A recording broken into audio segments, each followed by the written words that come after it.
Hello friends and welcome back to my channel. Today I want to talk about something that you have been asking me quite often recently, and that is what do I think about how the Russian version of Lost Ark is. What do I think about the differences in between Lost Ark in Korea, how they started, and Lost Ark in Russia, how they started. Many of you seem to believe that the way Russia started is the same way as the game is gonna be launched in the West. So if that's the case, completely worth talking about this topic, because I have some things that I love that Russian people did to Lost Ark, and I have some things that I absolutely hate. The Russian version of Lost Ark is a very cute one.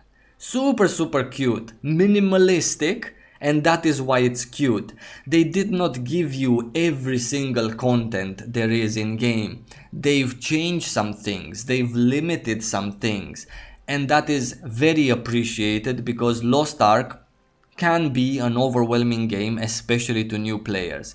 The fact that you only have 2 tiers of raiding, the fact that you only have 1 tier of chaos dungeon, the fact that you only have, one of the cubes and 2 gathering dungeons and the 1 version of the tower, super nice. The fact that they've limited the item level cap to, I don't know, what is it, 400 or 395 here in Korea, in Russia. Really nice, really sweet little changes that I personally really appreciate. I was afraid that the game would come out with a lot of content which would be breezed through by all the players without really understanding what's happening, content that would make PvP seem a little bit there is a difference in between top guy and bottom guy right there. But with this restriction to the item level cap, everything is just absolutely perfect. I love the cuteness of the release in Lost Ark.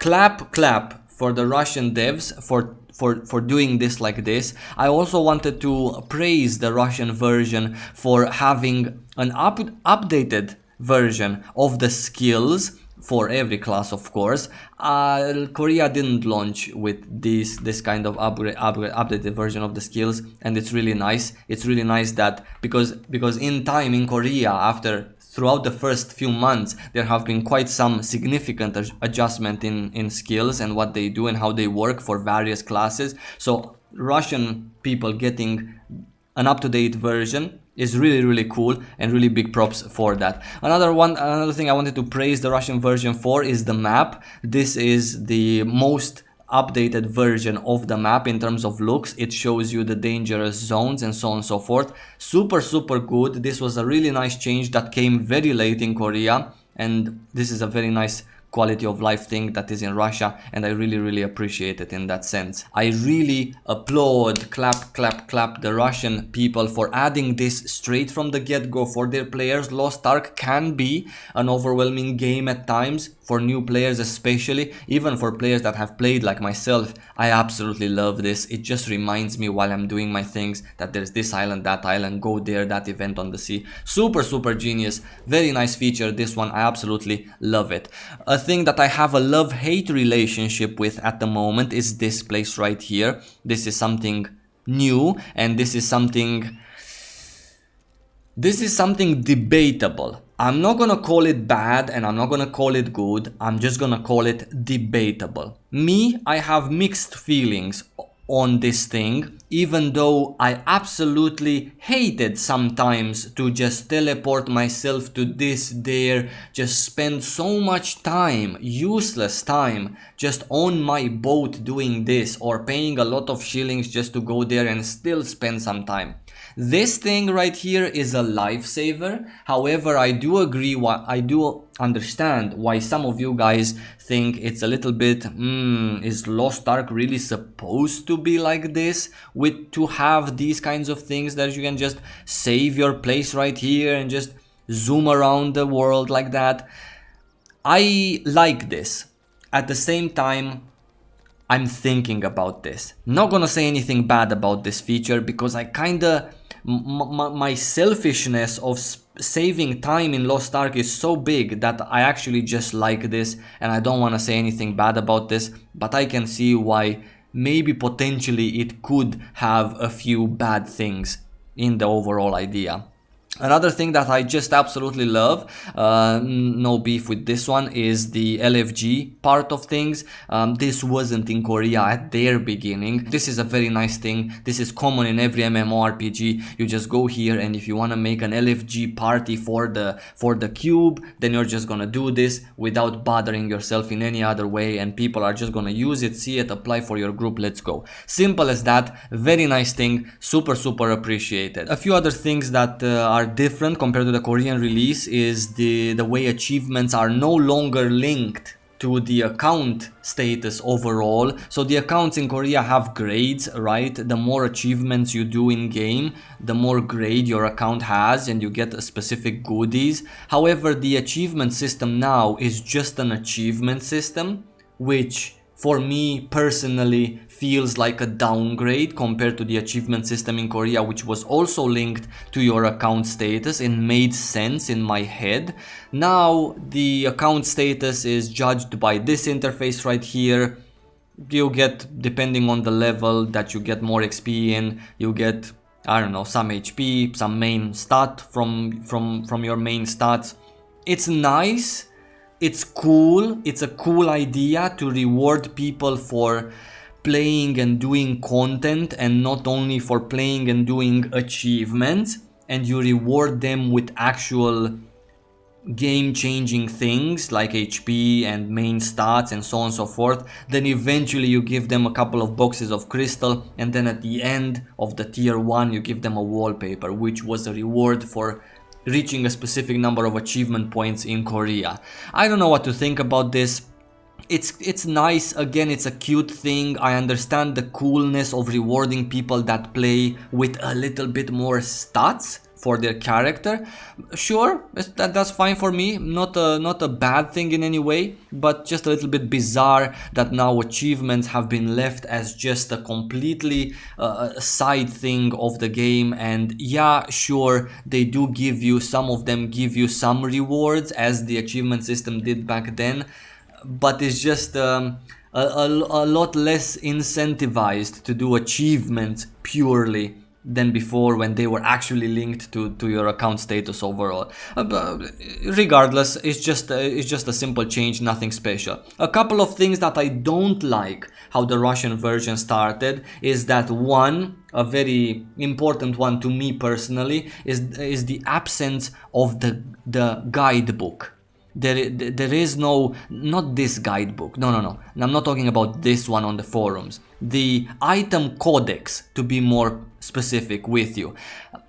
I used to love the item codex. I used to love browsing there for the sailors. I used to love looking at where to find that item in the game. For me, it was a huge help to the new players, and it was a huge help for old players as well that just have a specific question. What does that sailor give you? What does that item have on it? Here in the Russian version it's missing, and that for me is simply just a minus. Another thing that's missing in the Russian version is the card battle system. It used to give you some pretty nice rewards, and it was quite a fun thing to do on the side of the game. You cannot play cards here at the moment in Russia. I hope they're gonna have this feature sometime in the future, because I appreciated it. It was a side thing, not an important thing, but MMORPGs should not be made only with important things in mind. The beauty of an MMORPG is the whole package, right? If you just take out bits and pieces and you just leave PvP and PvE because that's only the thing that everyone wants to do, that's not really a nice approach.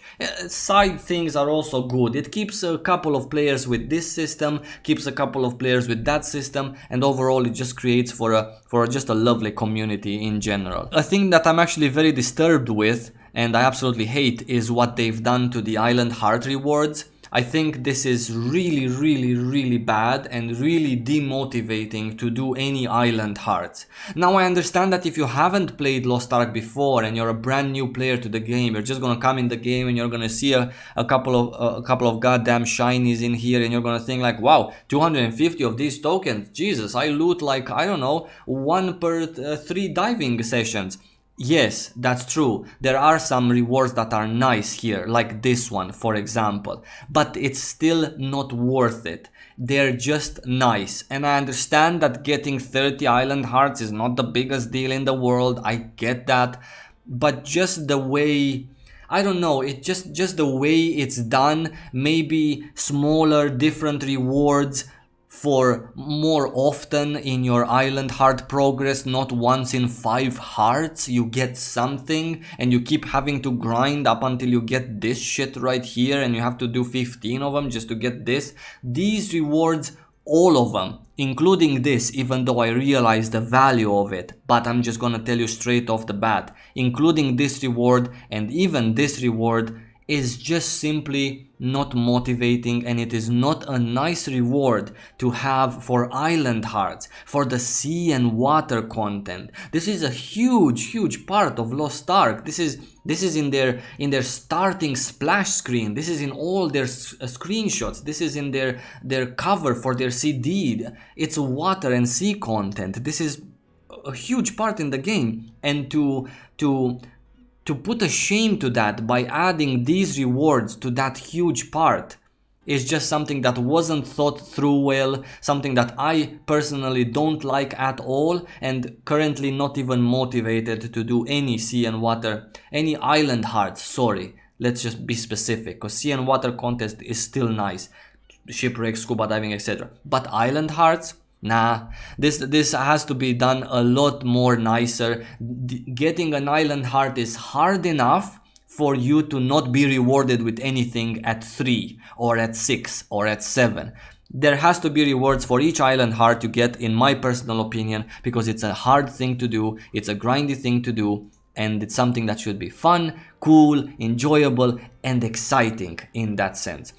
This is a thing that I personally just don't like at all. The last thing that I want to talk about is the premium subscription thing and how they've handled the Beatrice's blessings and the daily kind of login reward track. Now in Korea, and I know that this is only in Asia, in general in MMORPGs, where they have like this daily login thing, and then at one point when you've logged in for 15 days in a row, you get some big, nice, juicy, tempting, shiny item. I get that. It's not really in the West, it's not very common to have it in the West, but the way the Russian people have done the daily login is not bad. However, everything that is done in the West is a downgrade, let's say, for the player, for your personal satisfaction as a human being, compared to how it's done in Asia and in their region. So what they've done, the Russian people, is they do have this premium Beatrice's blessing, which is, don't worry, not a pay to win thing, just saying, it's a premium thing that gives you some cute little things, but they've added on top of the things that Beatrice's blessings give, they've added these logins the more you stay in the game logged in, but only in terms of minutes, not the fact that you log in today, tomorrow, the other day, and so on and so forth. So it's a pretty interesting take on the whole thing. I wouldn't really mind having this in Europe and North America either. If you just stay 1 minute you get this, then 10 minutes you get this box, 20 minutes, 30 minutes, 60 minutes, 90 minutes, and then so on and so forth, right? And this happens only for the premium, and you should get the, well, you shouldn't get because you're testing in Russia.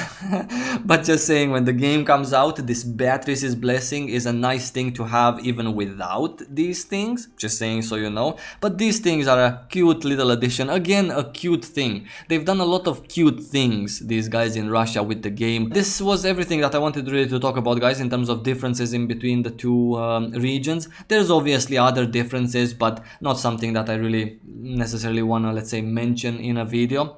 Some things are gone that I really loved, some things are added that I really loved, so I guess for me it's more positive than negative in the sense of how I think about the Russian version. A very nice version to try it out for yourself, especially because people say that this is the version we're also gonna get in Europe and North America. So if you're interested in Lost Ark, if you've seen some videos about it, if you've seen a trailer and you like how it looks and how it plays, I have a video in the description below guiding you through every single step of getting to try Lost Ark in Russia. I wish you guys, as always, lots of love. Thank you so much for watching this video and for your time in general. I will see you really soon, and until then, stay safe and take it easy.